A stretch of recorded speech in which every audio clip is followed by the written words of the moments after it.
Nomination ಹಾಕಲಿಕ್ಕೆ Umesh ಮೇಟಿಯವರು nomination ಹಾಕ್ತಾಯಿದ್ರು. ನಾನು ಅಧ್ಯಕ್ಷರು ಮತ್ತು ಗೋಪಿನಾಥ್ AICC ಸೆಕ್ರೆಟರಿ ನಾವೆಲ್ಲರೂ ಕೂಡ ಬಂದಿದ್ದೆವು. ನಾಮಿನೇಷನ್ ಹಾಕಿದ್ದೀವಿ. ಇದು ಒಂದು ಉಪಚುನಾವಣೆ. ಮೇಟಿಯವರು ಕಳೆದ ಸಾರ್ವತ್ರಿಕ ಚುನಾವಣೆಯಲ್ಲಿ ಗೆದ್ದಿದ್ದರು. HY ಮೇಟಿ ಅವರು ಮಧ್ಯದಲ್ಲೇ ಕಾಲುವಾದರು. ನಾವ್ಯಾರೂ ನಿರೀಕ್ಷೆ ಮಾಡಿರಲಿಲ್ಲ ಅವರು ಕಾಲುವಾಗ್ತಾರೆ, ಉಪಚುನಾವಣೆ ಬರ್ತದೆ ಅಂತೇಳಿ ನಿರೀಕ್ಷೆ ಮಾಡಿದ್ದರು. ಆದರೆ ಉಪಚುನಾವಣೆ ಅನಿವಾರ್ಯವಾಗಿ ಬಂದಿದೆ. ಆ ಸ್ಥಾನ ಭರ್ತಿ ಮಾಡಲಿಕ್ಕೆ ಅವರ ಕುಟುಂಬದವರೇ ಆದಂಥ ಉಮೇಶ್ ಮೇಟಿಯವರನ್ನು ಅಭ್ಯರ್ಥಿಯನ್ನಾಗಿ ಮಾಡಿದ್ರು. ಇವ್ರನ್ನ ಅಭ್ಯರ್ಥಿಯನ್ನಾಗಿ ಮಾಡೋದಕ್ಕಿಂತ ಮುಂಚಿತವಾಗಿ ಎಲ್ಲ ಜನರ ಅಭಿಪ್ರಾಯವನ್ನು ಕೇಳಿದ್ದೀವಿ. ಈ ಕ್ಷೇತ್ರದ ಜನರ ಅಭಿಪ್ರಾಯವನ್ನು ಕೇಳಿದ್ದೀವಿ, ಮುಖಂಡರುಗಳ ಅಭಿಪ್ರಾಯವನ್ನು ಕೇಳಿದ್ದೀವಿ, ಆಮೇಲೆ ಜಿಲ್ಲಾ ಶಾಸಕರ ಅಭಿಪ್ರಾಯವನ್ನು ಕೇಳಿದ್ದೀವಿ. ಎಲ್ಲರೂ ಕೂಡ ಮೇಟಿಯವರ ಕುಟುಂಬದವರಿಗೆ ಕೊಡಬೇಕು ಅಂತಕ್ಕಂಥದ್ದು ಅಭಿಪ್ರಾಯ ವ್ಯಕ್ತ ಮಾಡಿದ್ರು. ನಾನು ಕೂಡ ಕರೆದು ಮಾತಾಡಿದ್ದೆ. ಮೇಟಿಯವರ 4 ಮಕ್ಕಳನ್ನ ಕರೆದು ಮಾತಾಡಿದ್ದೆ. ಅವರು ಯಾರಿಗಾರು ಕೊಡಿ, ಹೈಕಮಾಂಡ್ನವರು ಯಾರಿಗಾರು ತೀರ್ಮಾನ ಮಾಡ್ತದೆ ಅದಕ್ಕೆ ನಾವು ಬದ್ಧರಾಗಿದ್ದೀವಿ ಅಂತ ಹೇಳಿದ್ರು.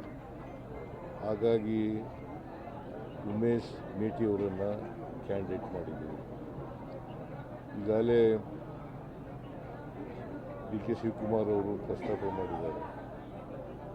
ನಾವು ನುಡಿದಂತೆ ನಡೀತಕ್ಕಂಥ ಸರ್ಕಾರ, ಏನು ಮಾತು ಜನರಿಗೆ ಕೊಟ್ಟಿದ್ದೀವಿ ಆ ಮಾತುಗಳನ್ನು ಉಳಿಸ್ಕೊಳ್ತಕ್ಕಂಥ ಕೆಲಸವನ್ನು ಮಾಡಿ ಈಗಾಗಲೇ ಮಾಡಿದ್ದೀವಿ. ಹಿಂದೆ 2013ರಿಂದ 2018 ಮಾಡಿದ್ದೀವಿ. ಈಗಲೂ 3 ವರ್ಷ ಆಗ್ತಾ ಇದೆ ನಮ್ಮ ಸರ್ಕಾರ ಬಂದು. 2023 ಮೇ 20ನೇ ತಾರೀಕು ಅಧಿಕಾರಕ್ಕೆ ಬಂದು ಅವತ್ತಿನಿಂದ ಇವತ್ತಿನವರೆಗೂ ಅನೇಕ ಕಾರ್ಯಕ್ರಮಗಳನ್ನು ಕೊಟ್ಟಿದ್ದೀವಿ. ಜೊತೆಗೆ ಒಂದೇ ವರ್ಷದಲ್ಲಿ ನಾವು ಏನು ಚುನಾವಣಾ ಸಂದರ್ಭದಲ್ಲಿ ಏನು ಹೇಳಿದ್ದು ಗ್ಯಾರಂಟಿ ಯೋಜನೆಗಳು, 5 ಗ್ಯಾರಂಟಿ ಯೋಜನೆಗಳು, ಅವನ್ನೆಲ್ಲನೂ ಕೂಡ ಜಾರಿ ಮಾಡಿದ್ವಿ. ಒಂದೇ ವರ್ಷದಲ್ಲಿ ಜಾರಿ ಮಾಡಿದ್ವಿ. ಅದಕ್ಕೆ ಸುಮಾರು 1,21,000 ಕೋಟಿಗೂ ಹೆಚ್ಚು ಖರ್ಚು ಮಾಡಿದ್ವಿ. 1 ಲಕ್ಷಕ್ಕೂ ಫೆಬ್ರವರಿವರೆಗೆ 1,21,000 ಕೋಟಿಗೂ ಹೆಚ್ಚು ಖರ್ಚು ಮಾಡಿದ್ದೀವಿ. ಪ್ರತಿ ವರ್ಷ 51,000, 52,000 ಖರ್ಚು ಮಾಡ್ತಾಯಿದ್ವಿ. BJPಯವರು ಹೇಳ್ತಾ ಇದ್ರು ನೀವು ಖರ್ಚು ಮಾಡೋಕ್ಕಾಗಲ್ಲ ಅಂತ ಹೇಳ್ತಾ ಇದ್ವಿ.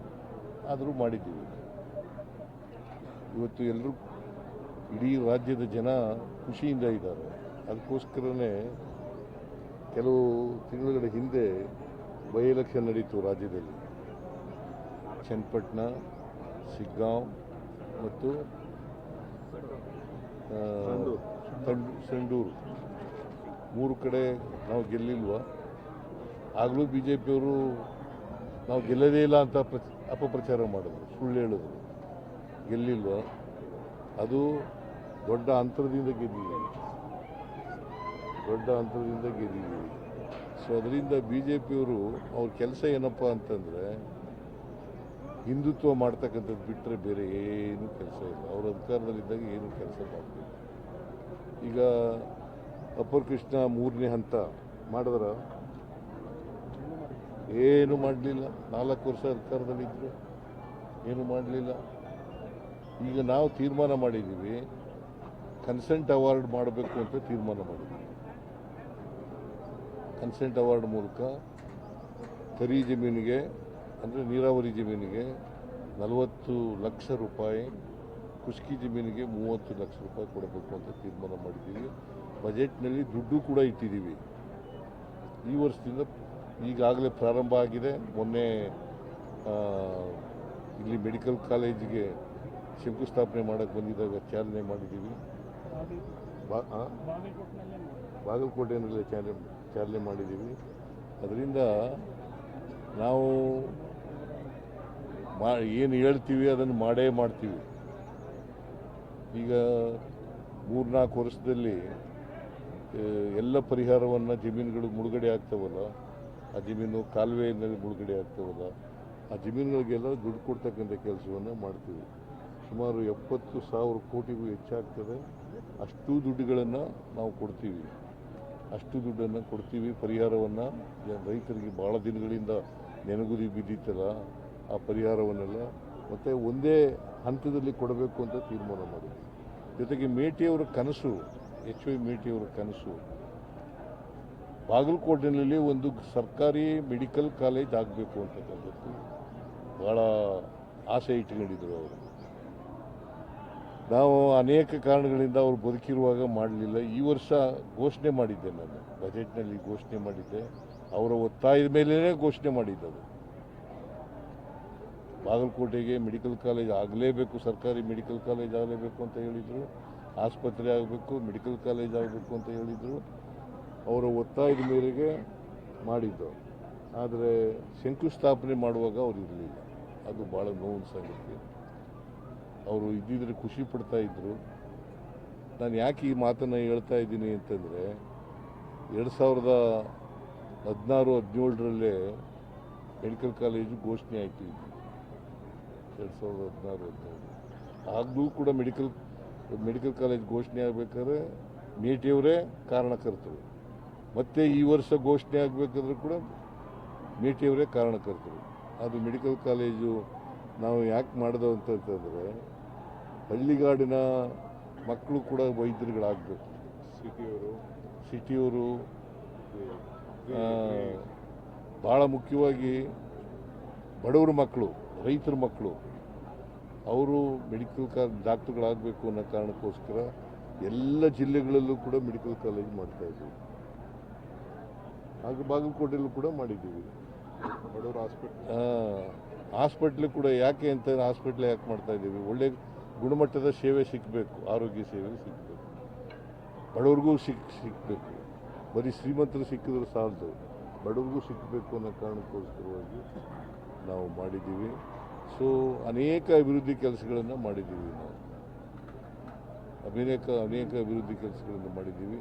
ಮೇಟಿಯವರು ಯಾವಾಗಲೂ ಕೂಡ ನಾನು ಭೇಟಿ ಮಾಡಿದಾಗ ಬಡವರ ಬಗ್ಗೆ, ದಲಿತರ ಬಗ್ಗೆ, ಹಿಂದುಳಿದವ್ರ ಬಗ್ಗೆ, ಅಲ್ಪಸಂಖ್ಯಾತರ ಬಗ್ಗೆ, ಮಹಿಳೆಯರ ಬಗ್ಗೆ, ಕಾರ್ಮಿಕರ ಬಗ್ಗೆ, ರೈತರ ಬಗ್ಗೆ ಮಾತಾಡ್ತಾ ಇದ್ರು ಹೊರತು ಬೇರೆ ಮಾತಾಡ್ತಾ ಇದ್ರು. ಈ ನವನಗರ ಕೂಡ ಅವರೇ MLA ಆಗಿದ್ದರು. ಅವರು ಕೂಡ ಕಾರಣಕರ್ತರು ಅಂತಕ್ಕಂಥ ಮಾತುಗಳನ್ನು ಈ ಸಂದರ್ಭದಲ್ಲಿ ಹೇಳ್ತೇವೆ. ಮತ್ತು ಈ ಚುನಾವಣೆ ಇದೆಯಲ್ಲ, ಜನ ನಮ್ಮನ್ನು ಉಮೇಶ್ ಮೇಟಿಯವರನ್ನು ಕೈ ಹಿಡಿತಾರೆ ಅಂತಕ್ಕಂಥ ವಿಶ್ವಾಸ ಇದೆ, ನಂಬಿಕೆ ಇದೆ. 100ಕ್ಕೆ 100 ಉಮೇಶ್ ಮೇಟಿಯವರು ಗೆದ್ದೇ ಗೆಲ್ತಾರೆ ಅಂತಕ್ಕಂಥ. BJPಯವರು ಏನಾರ ಹೇಳ್ಕೊಳ್ಳಿ, ಯಾಕೆಂತಂದರೆ ಅವರು ಅಪಪ್ರಚಾರಕ್ಕೆಲ್ಲ ಜನ ಮನ್ನಣೆ ಕೊಡಲ್ಲ ಅಂತಕ್ಕಂಥದ್ದು ಈಗಾಗಲೇ ಸಾಬೀತಾಗಿದೆ. ಅದರಿಂದ ಅವರು ಏನು ಹೇಳಿದ್ರೂ ಕೂಡ ಸುಳ್ಳು ಹೇಳೋದು. ಅವ್ರ ಜಾಯಮಾನ ಏನಪ್ಪ ಅಂತಂದರೆ ಸುಳ್ಳು ಹೇಳೋದು. ಅವ್ರ ಮನೆ ದೇವರೇ ಸುಳ್ಳು, BJPಯವ್ರ ಮನೆ ದೇವರೇ ಸುಳ್ಳು. ಅದರಿಂದ ಸುಳ್ಳು ಹೇಳ್ತಾರೆ, ಸುಳ್ಳು ಅಪಪ್ರಚಾರ ಮಾಡ್ತಾರೆ. ಜನಗಳಿಗೆ ಗೊತ್ತಾಗಿದೆ ಅವ್ರು ಸುಳ್ಳು ಹೇಳ್ತಾರೆ ಅಂತಕ್ಕಂಥದ್ದು, ಜನಗಳಿಗೆ ಗೊತ್ತಾಗಿದೆ. ಅದರಿಂದ ಅವರು ನಮ್ಮ ನೀತಿ ಏನಪ್ಪ ಅಂತಂದರೆ, ಸಾಮಾನ್ಯವಾಗಿ ಯಾರು ಶಾಸಕರಾಗಿದ್ದರು ಅವ್ರು ಸತ್ತೋದ್ರೆ, ಅವ್ರ ಕಾಲವಾದರೆ ಅವ್ರ ಮನೆಯವರಿಗೆ ಕೊಡಬೇಕು ಅಂತಕ್ಕಂಥದ್ದು. ಇಲ್ಲೂ ಕೂಡ ಅವ್ರ ಮನೆಯವರಿಗೆ ಕೊಟ್ಟಿದ್ದೀವಿ, ದಾವಣಗೆರೆಯಲ್ಲೂ ಕೂಡ ಕೊಟ್ಟಿದ್ದೀವಿ. ಸೊ ಎರಡೂ ಕಡೆ ನಾವು ಗೆಲ್ತೀವಿ. ಸರ್, ಈ ವಯಸ್ಸು ಆಗಿಂದ ನಿಧನ ಹೊಂದಿದವ್ರಿಗೆ ಅನುಕಂಪ ಯಾಕೆ ಬರ್ತಾ ಇದೆ, ಅದೆಲ್ಲ ಯಾವ ಥರ ಇದೆ? ಅವ್ರಿಗೆಲ್ಲ ಸಮಾಧಾನ ಮಾಡ್ತೀವಿ.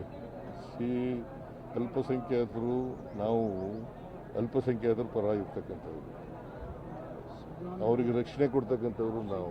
ಶಿಗ್ಗಾಂವ್ನಲ್ಲಿ ಬಸವರಾಜ ಬೊಮ್ಮಾಯಿ ಅವರ ಮಗನ ಮೇಲೆ ಗೆದ್ದವ್ರು ಯಾರು? ಪಠಾಣ್ ಪಠಾಣ್ ಅಂದರೆ ಯಾರು? ಪೈಲ್ವಾನ್ ಪಠಾಣ್. ಅವರು ಮುಸ್ಲಿಂ ಅಲ್ವಾ? ಎಲ್ಲಿ ಕೊಡಬೇಕು ಅದು ಕೊಡ್ತೀವಿ. ಅವ್ರಿಗೆ ಏನು ಕೊಡಬೇಕು ಅವರು ನ್ಯಾಯಯುತವಾಗಿ. ನಾವು ಸಾಮಾಜಿಕ ನ್ಯಾಯಕ್ಕೆ ಬದ್ಧರಾಗಿರ್ತಕ್ಕಂಥವ್ರು, ಸಾಮಾಜಿಕ ನ್ಯಾಯಕ್ಕೆ ಬದ್ಧರಾಗಿರ್ತಕ್ಕಂಥವ್ರು. ಅವರಿಗೆ ಸೂಕ್ತ ಸ್ಥಾನಮಾನವನ್ನು ಕೊಡ್ತಕ್ಕಂಥದ್ದು ಕೂಡ ನಾವು ಮಾಡ್ತೇವೆ. ಅದು ಬಿ ಜೆ ಪಿಯವ್ರು ಕೊಡ್ತಾರಾ? ಒಬ್ಬರೇ ಮೇಲೆ ಇದ್ದಾರಾ ಬಿ ಜೆ ಪಿಯವರು? ಬಿ ಜೆ ಪಿನಲ್ಲಿ ಮುಸಲ್ಮಾನರು ಒಬ್ಬರು ಎಮ್ ಎಲ್ ಎ ಇದ್ದಾರಾ? ನಾವು ಕೊಡ್ತೀವಿ. ನಾವು ಅವ್ರಿಗೆ ಸಮಾಧಾನ. ಯಾರು ಈಗ ಟಿಕೆಟ್ ಕೇಳೋದು ತಪ್ಪು ಅಂತ ಹೇಳಲ್ಲ ನಾವು. ಟಿಕೆಟ್ ಕೇಳಿ ಈಗ ಪೈಲ್ವಾನ್ ಎಂತ ಸಾದಿಕ್ ಅನ್ನೋರು ನಿಂತಿದ್ದಾರೆ ಬಾಗಲಕೋಟೆಯಲ್ಲಿ. ಅವ್ರಿಗೆ ಸಮಾಧಾನ ಮಾಡಿ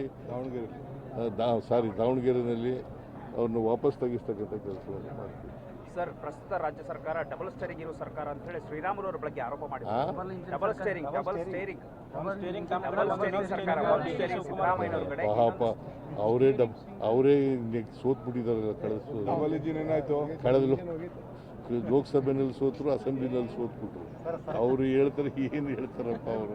ಡಬಲ್ ಸ್ಟೇರಿಂಗು ಇವೆಲ್ಲ ಹೇಳೇ ಆಯಿತು, ಜನ ತಿರಸ್ಕಾರ ಮಾಡಿದ್ದಾರೆ. Thank you sir.